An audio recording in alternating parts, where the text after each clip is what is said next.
کہ گزشتہ جمعہ میں نے حضرت لقمان علیہ السلام کی وصیتوں کے تعلق سے گفتگو شروع کی تھی، لہٰذا آج بھی اسی کا ایک حصہ آپ کے سامنے رکھوں گا جو انہوں نے اپنے بیٹے کو نصیحتیں کی۔ وہ اپنے بیٹے ہی کے لیے نہیں بلکہ پورے انسانیت کے لیے، خاص کر مسلمانوں کے لیے بہت ہی زیادہ اہم ہیں، اور وہ نہیں بلکہ ان سے پہلے اور ان کے بعد جتنے بھی بڑے بزرگان دین، اولیاء کرام یا اللہ کے انبیاء اور رسول جو بھی آئے، انہوں نے بھی بہت ساری نصیحتیں کی ہیں جو انشاءاللہ آپ کے سامنے ہم پیش کریں گے۔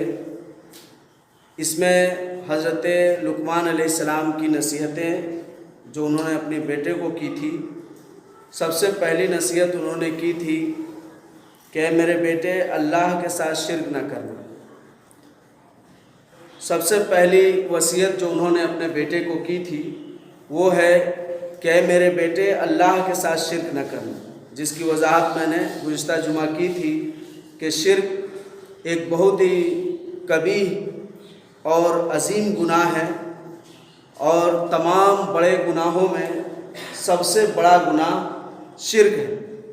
لہٰذا انہوں نے اپنے بیٹے کو وصیت اور نصیحت جو سب سے پہلے بات کی وہ یہ کہ شرک مت کرنا۔ اس کے بعد انہوں نے والدین کی عزت اور مرتبے کو بھی بیان کیا، کہا کہ اپنے ماں باپ کے ساتھ حسن سلوک کرنا، یہ تو اللہ تبارک و تعالیٰ کا قول ہے، اور انہوں نے اپنے بیٹے کو نصیحت بھی کی کہ اپنے ماں باپ کے ساتھ حسن سلوک کرنا، اسی طرح سے اپنے باپ کے دوستوں کے ساتھ بھی حسن سلوک کرنا، یہ بھی ان کی وصیت میں شامل ہے۔ اور نبی اکرم صلی اللہ علیہ وسلم کی بھی حدیث ہے کہ آپ صلی اللہ علیہ وسلم فرماتے ہیں کہ باپ کے ساتھ احسان یہ ہے کہ تم اس کے ساتھ حسن سلوک کرو، اور باپ کے مرنے کے بعد بھی اس کے ساتھ حسن سلوک کرنا چاہتے ہو تو اس کا طریقہ یہ ہے کہ اس کے دوستوں کے ساتھ حسن سلوک کرو۔ تو یہ حدیث میں بھی موجود ہے، اور حضرت لقمان علیہ السلام نے بھی اپنے بیٹے کو یہ وصیت کی کہ اپنے ماں باپ کے ساتھ حسن سلوک کرنا، اور اپنے باپ کے دوستوں کے ساتھ بھی حسن سلوک کرنا۔ تو پہلی چیز شرک، اس کے بعد ہے ماں باپ کے ساتھ حسن سلوک۔ اور اللہ تبارک و تعالیٰ نے بھی قرآن کے اندر بہت سارے مقامات پر اس بات کو بیان کیا ہے کہ میں نے اس بات کا فیصلہ کر دیا ہے کہ اللہ تبارک و تعالیٰ کی عبادت کی جائے گی، اس کے علاوہ کوئی معبود نہیں، اور اللہ تبارک و تعالیٰ کی عبادت کے بعد یعنی حقوق اللہ اور حقوق العباد دو چیزیں ہوئی۔ تو پہلی چیز حقوق اللہ کے تعلق سے اللہ بتا رہا ہے کہ اللہ کے ساتھ کسی کو شریک نہیں کرنا ہے، یہ سب سے پہلی بات ہے۔ اور اللہ کے رسول صلی اللہ علیہ وسلم نے بھی اپنے امت کو یہ وصیت اور نصیحت کی ہے۔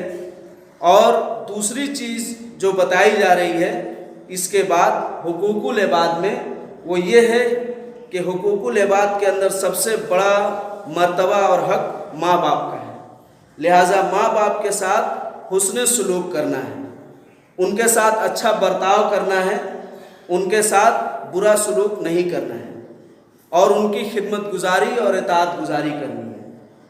اس کے فضیلت سے بہت ساری احادیث موجود ہیں کتاب و سنت کے اندر۔ امام بخاری رحمۃ اللہ علیہ نے اور بھی محدثین نے اس پر مستقل ایک کتاب لکھی ہے، جیسے بر الوالدین کے تعلق سے کتاب کا نام ہے کتاب و بر الوالدین، یعنی والدین کے ساتھ بھلائی کرنے کے تعلق سے نبی اکرم صلی اللہ علیہ وسلم کے فرامین۔ اس طرح کی بہت ساری کتابیں لکھی گئی ہیں، تو اس میں بھی بہت ساری حدیثوں کو جمع کیا گیا ہے جو اس بات کی واضح دلیل بنتی ہے کہ ماں باپ کا نمبر اللہ کی عبادت اور اللہ کے حقوق ادا کرنے کے بعد سب سے پہلے جس کی باری آتی ہے وہ کیا ہے؟ ماں باپ کی خدمت ہے، ماں باپ کے ساتھ اچھا سلوک کرنا ہے۔ اللہ کے رسول صلی اللہ علیہ وسلم کہتے ہیں کہ ماں کے قدموں کے نیچے جنت ہے، یہ حدیث موجود ہے۔ اس کا مطلب یہ ہے کہ یعنی ماں کی خدمت کرنا اتنا زیادہ عظیم ہے کہ اس خدمت کے بدلے اللہ تبارک و تعالیٰ نے یعنی جنت کو بھی معمولی سمجھا ہے، بلکہ جنت بھی اس خدمت کے بدلے میں دی جائے تو معمولی چیز ہے۔ اسی لیے یہاں لفظ استعمال کیا گیا ہے کہ ماں کے قدموں کے نیچے جنت ہے۔ اسی طرح سے ایک روایت یہ ہے کہ باپ کے ساتھ حسن سلوک کرو کیونکہ باپ جنت کا دروازہ ہے۔ تو اس طرح سے آپ جنت میں اگر جانا چاہتے ہیں تو باپ کی خدمت کریں۔ اسی طرح سے یہ بھی حدیث ہے کہ لیلۃ القدر کی رات اللہ تبارک و تعالیٰ تمام بندوں کو بخش دیتا ہے سوائے ان لوگوں کو جو کبیرہ گناہ کیے ہوئے ہیں۔ اسی کے ساتھ یہ روایت بھی موجود ہے کہ وہ شخص بد نصیب ہے جس کی بخشش لیلۃ القدر میں بھی نہیں ہوتی، اور وہ شخص ہے جو اپنے ماں باپ کے ساتھ نافرمانیاں کیا کرتا ہے۔ تو یہ بھی حدیث موجود ہے۔ لہٰذا ان تمام احادیث سے، قرآن کی آیتوں سے یہ ثابت ہوتا ہے کہ اللہ کے بعد بندوں میں جس کا سب سے زیادہ حق ہے اور جس کی سب سے زیادہ خدمت کی جائے وہ ماں اور باپ ہی ہے۔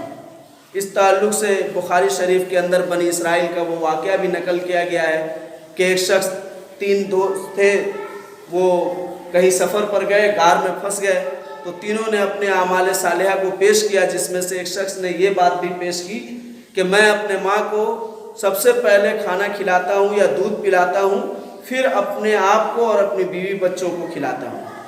تو یہ اس کا ایک صالح عمل تھا جس کی وجہ سے اللہ نے اس کو اس کا اجر دیا۔ اسی طرح سے حضرت عمر رضی اللہ تعالیٰ عنہ کا ہی غالباً واقعہ ہے کہ ایک شخص حج کے دوران اپنے ماں کو پیٹھ پر اٹھایا ہے، اور وہ بوڑھی ہے اس کی ماں، لہٰذا وہ چل نہیں پا رہی ہے، تو اس کو پیٹھ پر اٹھا کر اس سے طواف کروا رہا ہے۔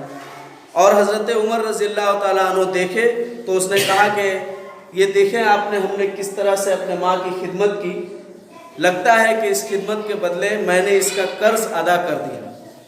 تو حضرت عمر رضی اللہ تعالیٰ عنہ نے کہا کہ اس سے تمہارا اس کا قرض ادا نہیں ہو، یعنی جو اس نے تکلیف اٹھائی ہے تمہاری پرورش میں، تم اتنا جو تکلیف اٹھائے ہو یہ اس کے مقابلے میں یعنی کچھ بھی نہیں، تمہاری کوئی حیثیت نہیں۔ اسی طرح سے اللہ کے رسول صلی اللہ علیہ وسلم سے ایک صحابی رسول نے کہا کہ یعنی خاندان میں، معاشرے میں، آپس میں ایک دوسرے کے حق میں سب سے زیادہ حق کس کا ہے؟ تو آپ نے کہا ماں کا۔ پھر اس نے دوبارہ سوال کیا تو آپ نے کہا ماں کا۔ پھر اس نے تیبارہ یہی سوال کیا تو آپ نے کہا ماں کا۔ پھر اس نے چوتھے مرتبہ جب سوال کیا تو آپ نے کہا باپ کا۔ تو اس سے معلوم ہوا کہ ماں کی اہمیت باپ سے زیادہ ہے، اور ماں اور باپ کی اہمیت کے بعد ہی کسی دوسرے رشتہ دار کا یا کسی کا حق آتا ہے، چاہے وہ بیوی ہو، بیٹا ہو، بھائی ہو، پہلے ماں اور باپ کا آتا ہے۔ تو ان تمام فضائل کے باوجود اللہ تبارک و تعالیٰ نے حضرت لقمان علیہ السلام کے ذریعے امت کو ایک اور نصیحت کی اور خود بھی کیا، یعنی حضرت لقمان علیہ السلام کی نصیحت کو بھی بیان کیا ہے اور خود اپنی طرف سے بھی امت کو نصیحت کیا گیا ہے۔ اور یہ نصیحت اللہ کے رسول صلی اللہ علیہ وسلم نے بھی امت کو دیا ہے، اور اسی طرح سے اس پر صحابی رسول کا واقعہ بھی موجود ہے۔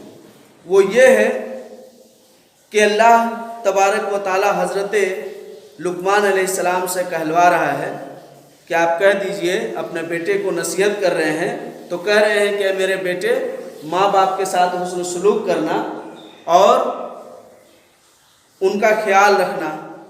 وَإِن جَاهَدَاكَ أَن تُشْرِكْ بِي مَا لَيْسَ لَكَ بِهِ عِلْمٌ۔ تیسری نصیحت حضرت لقمان علیہ السلام کی کیا ہے کہ اگر وہ دونوں یعنی ماں باپ تمہیں مجبور کریں کسی ایسے کام کے کرنے پر، پریشر ڈالے، جاہدہ کا مطلب ہوتا ہے کوشش کرنا، مجبور کرنا، کسی کو فورس کرنا، یہ سب عربی الفاظ کے یہ سب بہت سارے معنی ہیں۔ تو کہنے کا مطلب ہے کہ اگر وہ دونوں تمہیں کسی ایسے کام پر مجبور کریں جو اللہ کے ساتھ بڑی نافرمانی ہو یا شرک کے قبیل سے ہو، فلا تُطِعْهُمَا، تو اس معاملے میں تم ان دونوں کی